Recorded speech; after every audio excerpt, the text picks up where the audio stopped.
जय श्री हरि, जय श्री कृष्णा। ओम नमः शिवाय। प्रिय भक्तजनों, आप सभी का मायरा वॉइस चैनल में हार्दिक स्वागत है। आप सभी का दिन शुभ और मंगलमय हो और विष्णु भगवान आप सब पर अपनी कृपा दृष्टि बनाए रखें। आज की इस वीडियो में हम सुनेंगे पौष माह का अध्याय 13, जिसमें विष्णु पुराण का अध्याय 13 सुनाऊंगी। तो प्रेम से बोलिए विष्णु भगवान की जय हो। श्राद्ध या पूर्वजों के सम्मान में अनुष्ठान जो खुशी के अवसरों पर किए जाते हैं। अंतिम संस्कार समारोह एकोचित या मासिक श्राद्ध और सपिंडक या वार्षिक किसके द्वारा किया जाना चाहिए। और वाने आगे कहा, पुत्र के जन्म पर पिता को वस्त्रहीन होकर स्नान करना चाहिए तथा उसे इस अवसर पर उचित अनुष्ठान करना चाहिए, जो कि हर्षोल्लास के अवसरों पर किया जाने वाला श्राद्ध है। ब्राह्मण को चाहिए कि वह शांत मन से तथा अन्य किसी बात पर विचार न करते हुए देवताओं तथा पितरों की पूजा करे तथा ब्राह्मण को अपने बाएं हाथ पर रखकर आदर पूर्वक उनकी परिक्रमा करे तथा उन्हें भोजन कराए। पूर्व की ओर मुख करके खड़ा होकर उसे देवताओं और प्रजापति के लिए पवित्र हाथों से दही, साबुत अनाज और बेर के साथ भोजन की गोलियां प्रस्तुत करनी चाहिए और प्रत्येक सौभाग्य प्राप्ति पर नांदी मुख नामक पितरों की तृप्ति के लिए अनुष्ठान करना चाहिए। गृहस्थ को चाहिए कि पुत्र या पुत्री के विवाह के समय, नए घर में प्रवेश करने पर, बच्चे का नामकरण करते समय, उसके मुंडन तथा अन्य शुद्धिकरण संस्कारों के समय, गर्भ के समय, माता के केश बंधन के समय, पुत्र का प्रथम मुख देखने पर आदि अवसरों पर इन पितरों का यत्न पूर्वक पूजन करें। हालांकि ऐसे अवसरों पर किए जाने वाले श्राद्ध का संक्षेप में उल्लेख किया गया है। हे राजन, अब अंतिम संस्कार के नियम सुनो। शव को पवित्र जल से धोकर उसे मालाओं से सजाकर गांव के बाहर जला दें तथा स्नान करके अपने वस्त्र पहने हुए परिजनों को दक्षिण की ओर मुंह करके खड़े होकर मृतक को आहुति देखनी चाहिए तथा उसका नाम पुकारते हुए कहना चाहिए कि तुम जहां भी हो। फिर वे चरागाह से आए मवेशियों के साथ गांव में लौट आते हैं और तारे दिखाई देने पर आराम करने के लिए धरती पर चटाई बिछाकर सो जाते हैं। प्रत्येक दिन जब तक शोक चलता है, मृतक को प्रसाद के रूप में एक केक या भोजन की गेंद जमीन पर रखनी होती है तथा प्रतिदिन मांस रहित चावल खाना होता है। ब्राह्मण को उतने दिनों तक भोजन कराया जाना चाहिए जितने दिनों तक शोक करने वाला व्यक्ति चाहे, क्योंकि मृतक की आत्मा को उसी प्रकार संतुष्टि मिलती है जैसे उसके सगे संबंधी अपने मनोरंजन से संतुष्ट होते हैं। पहले दिन, तीसरे दिन, 7वें दिन या 9वें दिन किसी व्यक्ति की मृत्यु के बाद उसके परिजनों को अपने वस्त्र बदल लेनी चाहिए, बाहर स्नान करना चाहिए और तिल सहित जल का अर्घ्य देना चाहिए।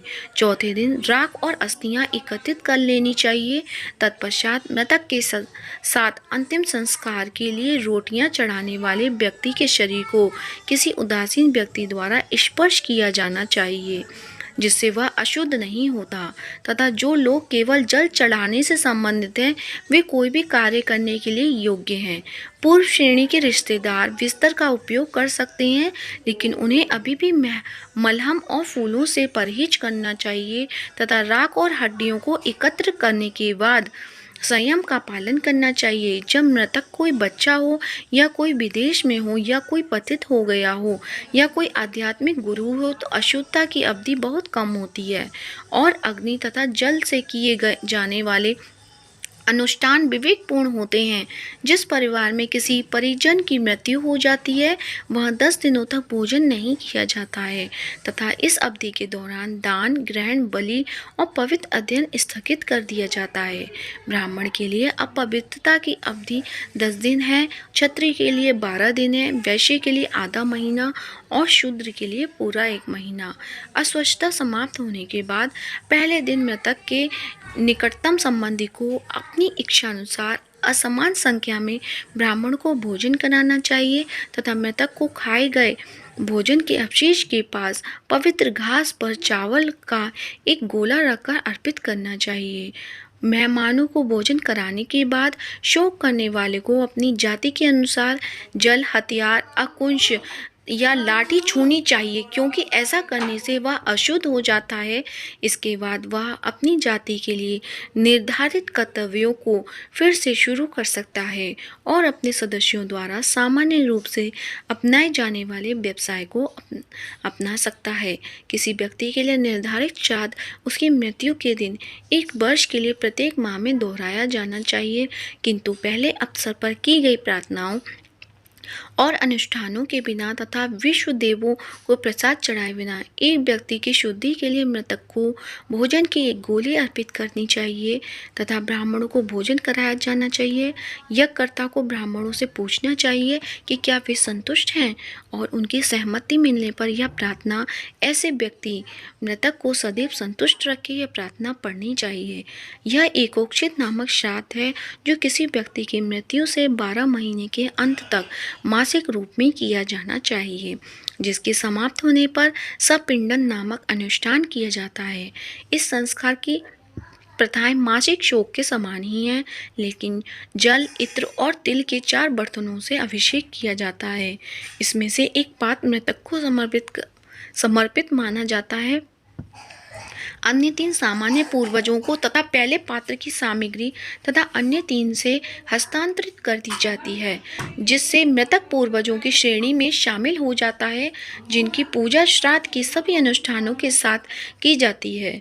वे व्यक्ति जो केक की पेशकश के माध्यम से जुड़े रिश्तेदारों के शोक को पूरा करने के लिए सक्षम हैं, वे पुत्र, पौत्र, प्रपौत्र, मृतक के रिश्तेदार, भाई के वंशज या अंतिम संस्कार की पेशकश के माध्यम से जुड़े किसी व्यक्ति की संतान हैं। इन सब के अभाव में यह समारोह केवल जल भेंट करके संबंधित लोगों द्वारा या मात्र पूर्वजों को केक या जल भेंट करके संबंधित लोगों द्वारा शुरू किया जा सकता है। यदि पुरुष वंश के दोनों परिवार विलुप्त हो गए हों तो अंतिम शोक समारोह महिलाओं द्वारा या धार्मिक या सामाजिक संस्थानों में मृतक के सहयोगियों द्वारा या किसी भी ऐसे व्यक्ति द्वारा किया जा सकता है जो मृतक संबंधी की संपत्ति का स्वामी हो। शोक संस्कार 3 प्रकार के होते हैं: आरंभिक, मध्यवर्ती और परिवर्ती। पहले वे हैं जो शव के जलने के बाद जल, शस्त्र आदि के स्पर्श तक या अस्वस्थता समाप्त होने तक मनाए जाते हैं। मध्यवर्ती अनुष्ठान एकोक्षित नामक श्राद्ध हैं जो हर महीने किए जाते हैं, और उसके बाद के संस्कार वे हैं जो सपिंडीकरण के बाद होते हैं, जब मृतक को उसकी जाति के पूर्वजों में शामिल कर दिया जाता है और उसके बाद ये समारोह सामान्य या पैतृक हो जाते हैं। संस्कारों का पहला समूह आवश्यक रूप से पिता या माता के रिश्तेदारों द्वारा किया जाना चाहिए, चाहे वे केक या पानी की पेशकश से जुड़े हों। मृतक के सहयोगियों द्वारा या राजकुमार द्वारा जो उसकी संपत्ति का उत्तराधिकारी हो। प्रथम और अंतिम संस्कार दोनों ही पुत्रों और अन्य संबंधियों द्वारा तथा पुत्रियों के पुत्रों और उनके पुत्रों द्वारा किए जाने चाहिए तथा व्यक्ति की मृत्यु के दिन बलिदान भी उसी प्रकार किया जाना चाहिए। अंतिम श्रेणी या पितृ संस्कार प्रतिवर्ष किए जाने चाहिए तथा मासिक अंत्येष्टि संस्कार के समानी अनुष्ठान किए जाने चाहिए तथा इन्हें महिलाओं द्वारा भी किया जा सकता है। चूँकि पैतृक अधिकार सर्वाधिक सार्वभौमिक है, अतः ये राजन मैं आपको बताऊंगा कि किस ऋतु में और किस प्रकार इसका पालन किया जाना चाहिए। तो प्रेम से बोलिए विष्णु भगवान की जय हो। आगे का अध्याय हम पाठ 13 में सुनेंगे, तो प्रेम से बोलिए विष्णु भगवान की जय हो। अब सुनते हैं पौष माह में प्रतिदिन सुने जाने वाला आदित्य हृदय स्तोत्र। ओम अस्य आदित्य हृदय स्तोत्र इस्यागस्य ऋषिनु छंद आदित्य हृदय भूतो भगवान ब्रह्मा देवता नस्ता शेष बिंगतया ब्रह्म विद्या सिद्धो सर्वत्र जय सिद्धो चा विनियोग नमस्त विष्टे जगत देख चतुषे जगस्पतुषी स्थिति नाश हेतवे त्रैन याय त्रिगुणात्म धारिणे विचित्रे नारायण शंकरात्मने। उधर थककर चिंता करते हुए श्री राम जी रणभूमि में खड़े थे। उतने में रावण भी युद्ध के लिए उनके सामने आ गया। यह देखकर अगस्त्य मुनि भी श्री रामचंद्र जी के पास गए और इस प्रकार बोले, सभी के हृदय में रमण करने वाले हे महाबाहो राम, यह गोपनीय स्तोत्र सुनो। इस स्तोत्र के जब से तुम अवश्य ही शत्रुओं पर विजय पाओगे। यह आदित्य हृदय स्तोत्र परम पवित्र और सभी शत्रुओं का नाश करने वाला है। इसके जब से सदा ही विजय की प्राप्ति होती है। यह नित्य अक्षय तथा परम कल्याणकारी स्तोत्र है। यह सभी मंगलों में भी मंगल और सभी पापों को नाश करने वाला यह स्तोत्र चिंता और शोक को मिटाने वाला और आयु को बढ़ाने वाला है, जो अनंत किरणों से शोभायान नित्य उदय होने वाले देवों और असुरों दोनों के द्वारा नमस्कृत है। तुम विश्व में अपनी प्रभा फैलाने वाले संसार के स्वामी भगवान भास्कर का पूजन करो। सभी देवता इनके रूप हैं। ये देवता अपने तेज और किरणों से जगत को स्फूर्ति प्रदान करते हैं। यही अपनी किरणों से देवता और असुरगण आदि सभी लोगों का पालन करते हैं। यही ब्रह्मा, शिव, स्कंद प्रजापति, इंद्र, कुबेर, काल, समय, यम, चंद्रमा, वरुण आदि को प्रकट करने वाले हैं। ये पितरों, वसु, सातिर, अश्विनी कुमारों, मरुदगण, मनु, वायु, अग्नि, प्रजा, प्राण और ऋतुओं को जन्म देने वाले प्रभा के पुंज हैं। इनके नाम आदित्य, सविता, सूर्य, खग, पूषा, गविस्थान, सुवर्ण सदृश्य, भानु, हिरण्यता, दिवाकर और हरिदश्म, सस्ताची, सप्तसती, मरीचिमान, तिम्रो, मंथन, शंभु, त्वष्टा, मातंग, अंशुमान, हिरण्यगर्भ, शिशिर, तपन, भास्कर, रवि, अग्निगर्भ, आदित्य पुत्र, शंख, शिशिर, नाशन और व्योमनाथ, तम भेदी, ऋग, यजु और साम वेद के पारगामी, धन, वृष्टि, अपामित, विंध्य, विधि, प्लम्बंगम, आत्मी, मंडली, मृत्यु, पिंगल, सप्तापन, सभी को तप देने वाले, कवि, वृष, महातेजस्वी, रक्त, सर्वबोधव, सबकी उत्पत्ति करने वाले हैं। नक्षत्र, ग्रह और तारों के अधिपति, विश्व भावन, विश्व की रक्षा करने वाले, तेजस्वियों में भी तेजस्वी और द्वादशात्मा को नमस्कार है। पूर्व गिरि उदयाचल तथा पश्चिम गिरि अस्ताचल के रूप में आपको नमस्कार है। तारों और ग्रहों के स्वामी तथा दिन के अधिपति को नमस्कार है, जो जय के रूप हैं, विजय के रूप हैं। हरे रंग के गुणों से युक्त रथ वाले भगवान को नमस्कार है। सहस्त्रों किरणों के प्रभावान आदित्य भगवान को बारंबार नमस्कार है। उग्र, वीर तथा सारंग सूर्य देव को नमस्कार है। कमलों को विकसित करने वाले प्रचंड तेज वाले मातंग को नमस्कार है। आप ब्रह्मा, शिव और विष्णु के स्वामी हैं। सूर्य आपकी संज्ञा है। यह सूर्यमंडल आपका ही तेज है। आप प्रकाश से परिपूर्ण हैं। आपको स्वाहा करने वाले अग्नि स्वरूप हे रौद्र रूप आपको नमस्कार है। अज्ञान अंधकार के नाशक, शीत के निवारक तथा शत्रुओं के नाशक आपका रूप अप्रमेय है। कृतज्ञों को नाश करने वाले देव और सभी ज्योतियों के अधिपति को नमस्कार है। आपकी प्रभा तप्त स्वर्ण के समान है। आप ही हरि, अज्ञान को हरने वाले, विश्वकर्मा, संसार की रचना करने वाले, तम अंधेरा के नाशक, प्रकाश रूप और जगत के साक्षी आपको नमस्कार है। हे रघुनंदन, भगवान सूर्यदेव ही सभी भूतों का संहार, रचना और पालन करते हैं। यही देव अपनी रश्मि से तप यानी गर्मी और वर्षा करते हैं। यही देव सभी भूतों के अंतर स्थित होकर उनके सो जाने पर भी जागते रहते हैं। यही अग्निहोत्री कहलाते हैं और अग्निहोत्री पुरुषों को मिलने वाले फल हैं। यही वेद, यज्ञ और यज्ञ से मिलने वाले फल हैं। यह देव संपूर्ण लोगों की क्रिया का फल देने वाले हैं। राघव, विपत्ति में, कष्ट में, कठिन मार्ग में और किसी भय के समय जो भी सूर्य देव का कीर्तन करता है उसे दुख नहीं सहना पड़ता। तुम एकाग्रचित होकर इन जगतपति देवाधिदेव का पूजन करो। इनका आदित्य हृदय स्तोत्र 3 बार जप करने से तुम अवश्य ही युद्ध में विजय पाओगे। हे महाबाहो, इसी क्षण तुम रावण का वध कर सकोगे। इस प्रकार मुनि अगस्त्य जिस प्रकार आए थे उसी प्रकार लौट गए। तब इस प्रकार अगस्त्य मुनि का उपदेश सुनकर महातेजस्वी राम जी का शोक दूर हो गया। प्रसन्न और प्रतिशील होकर, परम हर्षित सुचित होकर उन्होंने भगवान सूर्य की ओर देखते हुए 3 बार आदित्य हृदय स्तोत्र का 3 बार जप किया। तत्पश्चात राम जी ने धनुष उठाकर युद्ध के लिए आए हुए रावण को देखा और उत्साह से भरकर सभी यत्नों से रावण के निश्चय किया। तब देवता के मध्य में खड़े हुए सूर्यदेव ने प्रसन्न होकर श्री राम जी की ओर देखकर निशाचर राक्षस के राजा का विनाश का समय निकट जानकर प्रसन्नता पूर्वक कहा कि अब जल्दी करो। इत्यादि श्रीमद् रामायणे वाल्मीकि आदित्य काव्य युद्ध कांडे 25 सर्ग। वो सच्चे दरबार की जय हो, सूर्य भगवान की जय हो। अब सुनते हैं लपसी और तपसी की कहानी।